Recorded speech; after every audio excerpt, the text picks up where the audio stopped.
तिलावत कुरान की अजीब तासीर। अस्सलामुअलैकुम।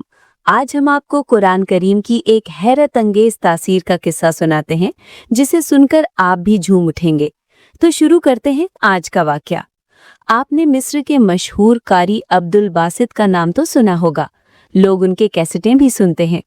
एक मर्तबा एक बुजुर्ग ने अमेरिका का दौरा किया और उस दौरे में कारी अब्दुल बासित भी थे।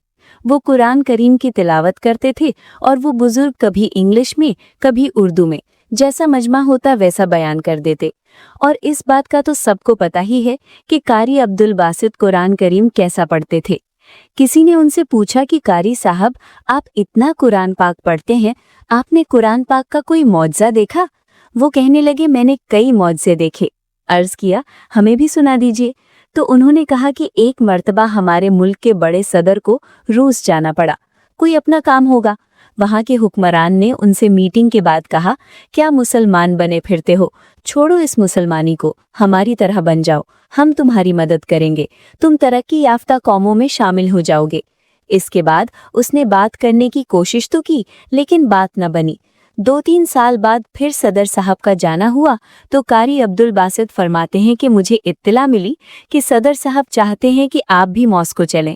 फरमाया, ये सुनकर मैं बड़ा हैरान हुआ कि अब्दुल बासित की अरब में, इमारात में, पाकिस्तान में, हिंदुस्तान में और जहाँ जहाँ मुसलमान होते हैं वहाँ ज़रूरत पड़े। रूस तो काफिर दीनों मजहब को मानते ही नहीं, दहरिये हैं, वहाँ मेरी क्या ज़रूरत पड़ी। लेकिन मैंने तैयारी की और चल पड़ा। कहने लगे, वहां उनकी मीटिंग हुई। मीटिंग के बाद कारी साहब के बारे में सदर साहब ने कहा कि ये मेरे दोस्त हैं, ये आपके सामने कुछ पढ़ेंगे। वो ना समझे कि क्या पढ़ेंगे। कारी साहब ने कहा, मुझे इशारा मिला तो मैंने पढ़ना शुरू कर दिया। और पढ़ा भी क्या?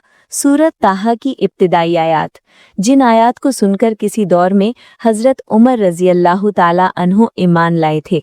कहते हैं, जब मैंने 2 रुकू पढ़े और सर उठाया तो मैंने कुरान मजीद का मौजज़ा अपनी आंखों से देखा कि सामने बैठे हुए दहरियों में से 4 बंदे ऐसे थे जो आंसुओं से रो रहे थे। कहने लगे, सब हैरान हो गए।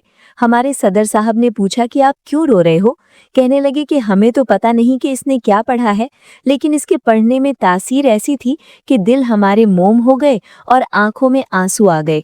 फरमाते हैं कि मैंने कुरान पाक का ये मौजज़ा देखा कि जो इसे मानते नहीं, जानते नहीं, अगर उनके सामने पढ़ा जाए तो उनके सीनों में भी उतरता चला जाता है, उनके दिलों में भी असर पैदा होता है।